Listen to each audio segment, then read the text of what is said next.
दोस्तों आप सभी का स्वागत है मेरे चैनल पर। तो आज हम पढ़ने वाले हैं शक वंश के बारे में। मतलब कि जो शक आए थे भारत में, जो कि विदेशी प्रजाति थी, जो कि भारत में आकर भारत को लूटने आई थी। तो इनसे पहले हमने क्या क्या पढ़ लिया था। जैसे हमने पढ़ लिया था शुंग वंश, कर्ण वंश और शुंग वंश। एक मतलब कि थोड़े बहुत ढीले ढाले, मतलब कि थोड़े बहुत कमज़ोर शासक मतलब जो थे वंश। तो जब कमज़ोर थे तो भारत पर आक्रमण हुआ था यूनानियों का। ठीक है, जैसे मतलब कि ये समझ लो भारत का नक्शा है। यहाँ से मतलब कि ये पाकिस्तान है, तो यहाँ से यूनानियों का आक्रमण हुआ था। ठीक है, यूनानियों का आक्रमण हुआ था, यहाँ से शक भी आए थे। यूनानी शक दोनों आ गए थे। तो मतलब कि थोड़ी देर बाद यूनानियों के शक आए थे। तो शक भारत में आए थे। तो शकों का पहला राजा कौन था? वो था मोह। ठीक है, शक कौन थे पहले ये बता दूं। शक एक विदेशी मतलब की प्रजाति थी, जो कि भारत को लूटने हो या उस समय भारत पर आक्रमण करके भारत में साम्राज्य विस्तार करने आई थी। शकों का पहला राजा था मोह। ठीक है, शकों का पहला राजा मोह था।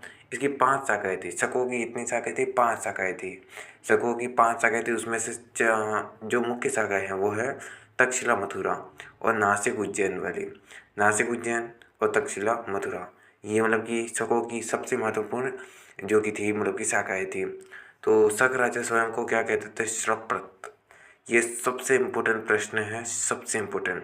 शक शासक स्वयं को क्या कहकर बुलाते थे? वो बुलाते थे श्रत्रप। ठीक है, तो और तक्षशिला शक कौन कौन से थे? तक्षशिला में मथुरा, नासिक, उज्जैन।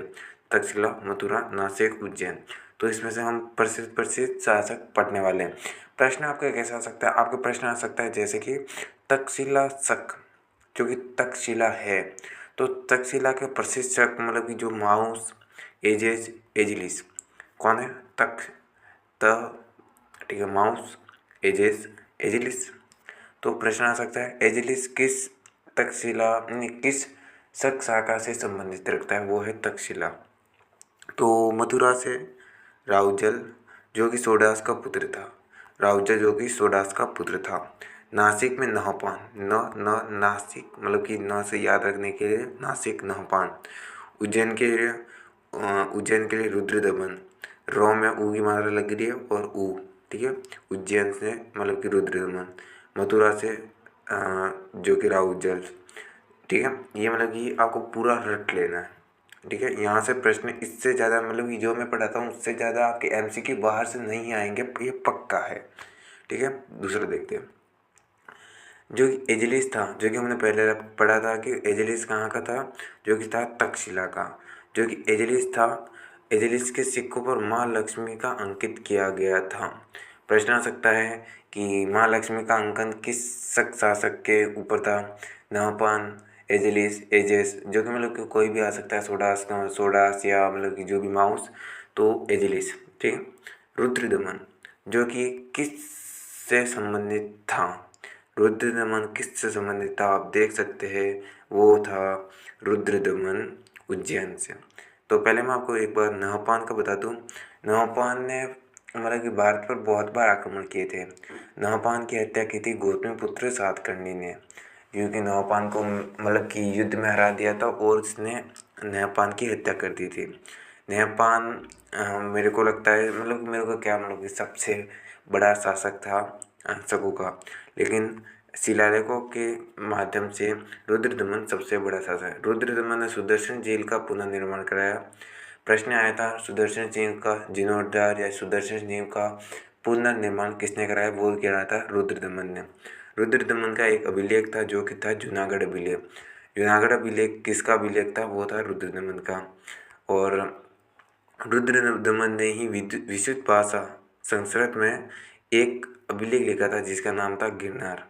विशुद्ध भाषा कौन सी थी? संस्कृत। ठीक है, यहाँ पे संस्कृत में लिखना भूल गया हूँ, संस्कृत लिखना है। विशुद्ध भाषा संस्कृत में गिरनार अभिलेख लिखा था। ठीक है, उज्जैन के राजा शकों को हराकर विक्रम संवत चलाया था। कब चलाया था? 58 ईस्वी। उज्जैन के राजा थे जिसने शकों को हरा दिया था। ठीक है, उज्जैन के राजा ने शकों को हराकर 58 ईस्वी में विक्रम संवत चलाया था। ठीक है, तो हमने शकों को पढ़ लिया। शकों में क्या क्या था आपको एक बार फिर से बताते तो प्रथम शासक कौन था? मोह था। प्रथम शासक मोह। 5 शाखाएं थी, तक्षशिला, मथुरा, उज्जैन, नासिक, ये महत्वपूर्ण थी। शक अपने आप को श्रपथ कहते थे। तक्षशिला में माउस एजेस एजिलिस, मथुरा में राउजर, नासिक में नवपान, उज्जैन में रुद्रदमन, ठीक है। और एजलिस के महालक्ष्मी के सिंह के, रुद्र में सुदर्शन सिंह पुनर्निर्माण, अभिलेख जूनागढ़ अभिलेख था। सर्वप्रथम विष्णु भाषा में से गिरनार अभिलेख, उज्जैन के राजा शकों को हराकर 58 ईस्वी में विक्रम संवत चलाया। अब हम पढ़ने वाले हैं पल्लव, जो कि मतलब शकों के बाद पल्लव आए थे। पल्लव ईरान के थे, ठीक है। पल्लव प्रश्न आ सकता है, पल्लव कहाँ के मूल निवासी थे? ईरान के मूल निवासी थे। भारत में पल्लव आक्रमणकारियों का पहला राजा कौन था? वो था मिथ्रेडेटस, ठीक है। मिथ्रेडेटस के बाद आया था गोडोफर्निस, ठीक है। तो पल्लव कहाँ के थे? ईरान के। और पहला राजा कौन था पल्लव जो इसने भारत पर आक्रमण किया? वो था मिथ्रेडेटस। मिथ्रेडेटस के बाद आया था गोडोफर्निस। गोडोफर्निस ने अपने समय में एक ईसाई धर्म प्रचारक को भारत बुलाया, या मतलब कि वो भारत आया था, जिसका नाम था Saint Thomas. Saint Thomas Bharat आया। भारत में मतलब कि जब ये भारत में आया तो तमिलनाडु में इसकी हत्या कर दी गई थी। प्रश्न आ सकता है, सेंट थॉमस की हत्या कहाँ पर की गई थी? तमिलनाडु में। सेंट थॉमस किसके समय आया था? गोडोफर्निस के समय। और भारत पर आक्रमण करने वाला पहला पल्लव शासक कौन था? मिथ्रेडेटस कहाँ के? ईरान निवासी थे, ईरान के। तो हमने इसमें पढ़ा क्या है? शक और पल्लव पढ़ लिए, जो कि यूनानी, शक, पल्लव, और एक लास्ट बचता है वो है कुषाण, ठीक है। कुषाण के बाद जो हमारा मतलब कि प्राचीन भारत में जो विदेशी आक्रमण होते हैं वो कंप्लीट हो जाएंगे, मतलब कि जैसे और फारसी थे, फारसी सिकंदर, वो सब पहले हमने पढ़ लिए हैं, ठीक है। तो थैंक यू, मतलब कि इसके बाद हम कुषाण शासक आराम से पढ़ लेंगे।